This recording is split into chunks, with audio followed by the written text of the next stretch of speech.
ಒಂಟಿ ಮಹಿಳೆ ಕೊಲೆಗೆ ಸಿಕ್ತು ಬಿಗ್ ಟ್ವಿಸ್ಟ್. ಹತ್ಯೆ ಮಾಡಿದ್ದು ಪ್ರಿಯಕರನಲ್ಲ, ತಂಗಿಯ ಮಗ.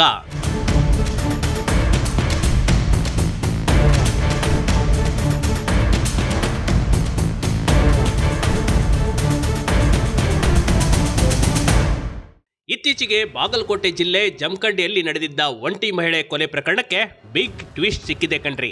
ಇಲ್ಲಿನ ಹಿರೇಪಡಸಲಗಿ ಗ್ರಾಮದ ತೋಟದ ಮನೆಯಲ್ಲಿ ಮಹಿಳೆಯ ಕತ್ತು ಹಿಸುಕಿ ಕೊಲೆ ಮಾಡಲಾಗಿತ್ತು. ಆದ್ರೆ ಈ ಕೊಲೆಯನ್ನ ಮಹಿಳೆಯ ಅನೈತಿಕ ಸಂಬಂಧದಿಂದ ಆಗಿದೆ ಅಂತ ಹೇಳಲಾಗ್ತಾ ಇತ್ತು. ಆದ್ರೆ ಅಸಲಿಗೆ ಈ ಕೊಲೆ ಅನೈತಿಕ ಸಂಬಂಧಕ್ಕೆ ನಡೆದಿಲ್ಲ, ಬದಲಿಗೆ ಆಸ್ತಿಗಾಗಿ ನಡೆದಿದ್ದು ಅನ್ನೋದು ಗೊತ್ತಾಗಿದೆ.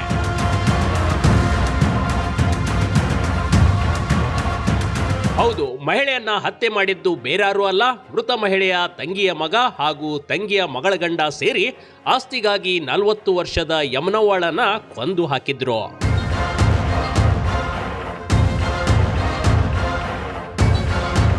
ಹೇಳಿ ಕೇಳಿ ಯಮನವ್ವಳಿಗೆ ಗಂಡ ಮತ್ತು ಮಕ್ಕಳು ಇರಲಿಲ್ಲ. ತೋಟದ ಮನೆಯಲ್ಲಿ ಒಬ್ಬಂಟಿಯಾಗಿ ವಾಸ ಮಾಡ್ತಿದ್ಲು. ಈಕೆಗೆ 1 ಎಕರೆ 8 ಗುಂಟೆ ಆಸ್ತಿ ಈಕೆಯ ಹೆಸರ ಮೇಲಿತ್ತು. ಶ್ರೀಶೈಲ್ ಎನ್ನುವರಿಗೆ ಅನೈತಿಕ ಸಂಬಂಧ ಹೊಂದಿದ್ಲು ಎಂಬ ಆರೋಪ ಕೂಡ ಇದೆ.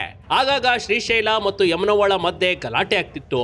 ಇದು ಆರೋಪಿಗಳಿಗೆ ಸರಿಯಾಗಿಯೇ ಗೊತ್ತಿತ್ತು. ಹೀಗಾಗಿ ಒಂದೇ ಏಟಿಗೆ 2 ಹಕ್ಕಿಗಳನ್ನ ಹೊಡೆಯುವ ಪ್ಲಾನ್ ಮಾಡಿಕೊಂಡಿದ್ರು.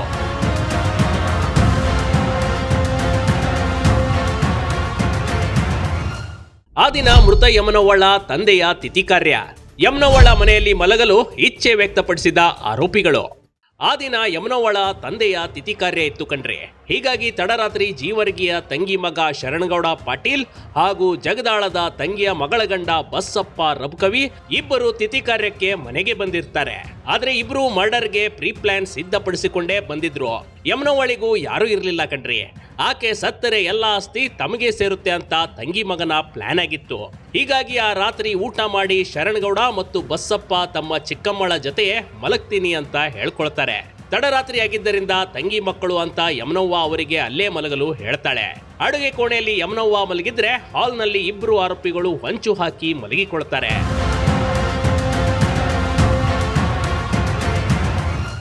ಯಮನವ್ವ ಮಲಗಿದ್ದು ಅದೇ ಕೊನೆ ರಾತ್ರಿಯಾಗಿತ್ತು. ಮೋಸದಿಂದ ಯಮನವ್ವಳ ಜೀವ ತೆಗೆದಿದ್ದ ಕಿರಾತಕರು.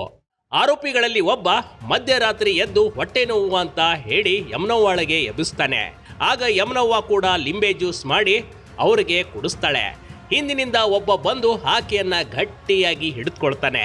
ಮುಂದಿದ್ದವನು ಕುತ್ತಿಗೆಯನ್ನ ಜೋರಾಗಿ ಹಿಸುಕಿ ಇಬ್ಬರು ಸೇರಿ ಭೀಕರವಾಗಿ ಕೊಲೆ ಮಾಡಿಬಿಡ್ತಾರೆ. ಒಬ್ಳು ಲೇಡಿ ಯಮನವ್ವ, ಏಜ್ 47 ಇಯರ್ಸ್ ಓಲ್ಡ್, ಅವರದು ಮರ್ಡರ್ದು ಘಟನೆ ನಡೆದಿದೆ.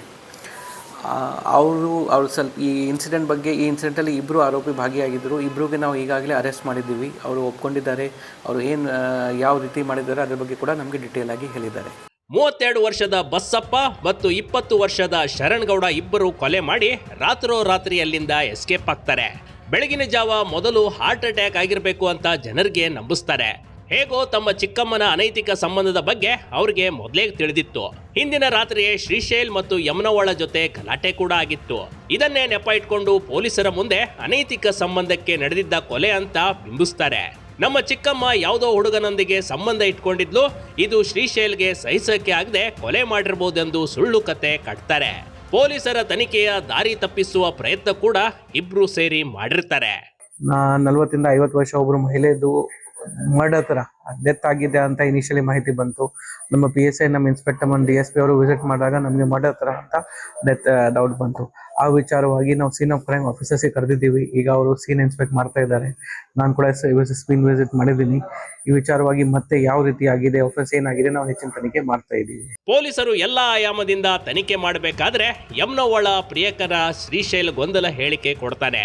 ಆಸ್ತಿಯ ವಿಚಾರ ಅಂತ ಗೊತ್ತಾದಾಗ ಅನುಮಾನಗೊಂಡ ಪೊಲೀಸರು ರಾತ್ರಿ ಯಾರೆಲ್ಲ ಮನೆಗೆ ಬಂದ್ರು, ಯಾರೆಲ್ಲ ಹೋದ್ರು ಅಂತ ತನಿಖೆ ಮಾಡ್ತಾರೆ.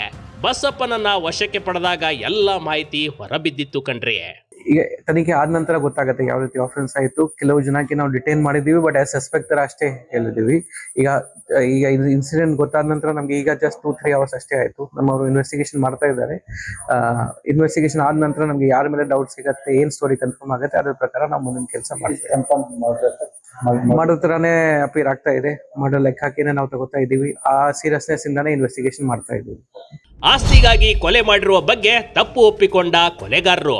ಚಿಕ್ಕಮ್ಮನಿಗೆ ಮಕ್ಕಳಿಲ್ಲದ ಕಾರಣಕ್ಕೆ ಕೊಲೆ ಮಾಡಿ ಆಸ್ತಿ ಲಪಟಾಯಿಸುವ ಮರ್ಡರ್ ಸ್ಕೆಚ್ ಮಾಡಿದ್ವಿ ಅಂತ ಆರೋಪಿಗಳು ತಪ್ಪು ಒಪ್ಪಿಕೊಂಡಿದ್ದಾರೆ. ಜಮಖಂಡಿಯ ಸಿಪಿಐ ಮಲ್ಲಿಕಾರ್ಜುನ್ ಮಡ್ಡಿ ನೇತೃತ್ವದಲ್ಲಿ ಕೊಲೆಗಾರರು ಅರೆಸ್ಟ್ ಆಗಿದ್ದಾರೆ. ಕೇವಲ ಒಂದು ಆಸ್ತಿಗಾಗಿ ಸ್ವಂತ ಚಿಕ್ಕಮ್ಮಳನ್ನ ಕೊಂದ ಪಾಪಿಗಳಿಗೆ ಕಠಿಣಾತಿ ಕಠಿಣ ಶಿಕ್ಷೆಯಾಗಲಿ ಅನ್ನೋದು ಗ್ರಾಮಸ್ಥರ ಆಶಯ. Big TV Karnataka, Jamkhandi.